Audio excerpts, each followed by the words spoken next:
So Nicholas, we're going to go through your body composition goals. So you mentioned earlier that it was a bit of weight loss, fat loss, and some muscle gain. So I'm just going to type it weight loss and increase your lean muscle mass. Yes, please. Okay, so I want to go through your current nutrition intake. So what would you say a typical breakfast for you is? Yogurt with maybe a scoop of protein. Okay. And what about a typical lunch?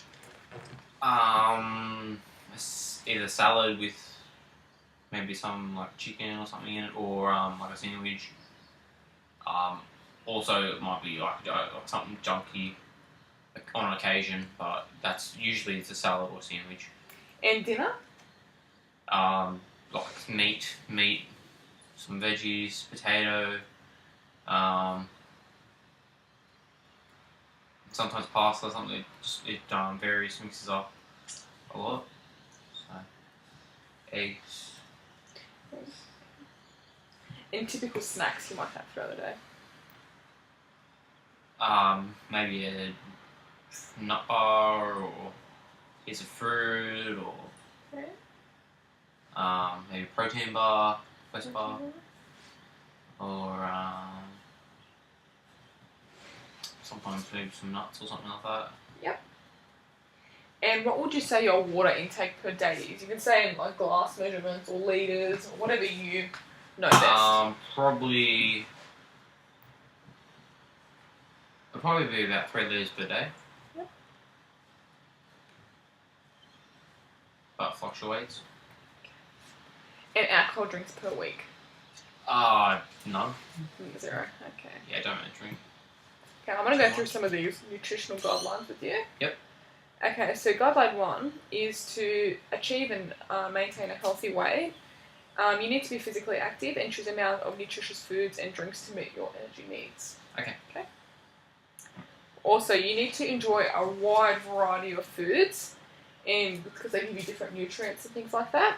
Yep. And so these include plenty of vegetables, including different colours and legumes and beans. Also, a whole range of fruit, grains, just cereal foods, mostly whole grain or high cereal fibre varieties, like things like bread, cereals, rice, pasta, noodles, polenta, couscous, oats, quinoa, and barley. You also need to enjoy a variety of lean meats and poultry, fish, eggs, tofu, nuts and seeds, legumes and beans. And also milk, yogurt, cheese, and alternatives, things like that. But try and go for the reduced fat, unless small children, they need the high fat. And guideline 3 is to limit your intake, things like saturated fats, high sugar, added salts, alcohol, which you've done as well. So, yeah, so looking at what you do currently, it looks pretty good. Looks like you get a whole range of pretty much everything. Just maybe looking at your fruit as well, we'd have to look a bit more like at that with your snacks. And your water intake is good. It just fluctuates with activity for that day. Yep. So your physical activity, we're going to do a guideline around the recommended guidelines that I read to you earlier. The nutrition, so you're going to have to follow those nutrition guidelines that I just read out to you. Your water intake will increase, or just with the physical activity, but it's pretty good, a few litres. And also the salt, sugar and alcohol, it looks like you do pretty well on that front, but usually you would have to really keep that at a minimum, which you have with your alcohol, so that's good. Okay. Kill yourself.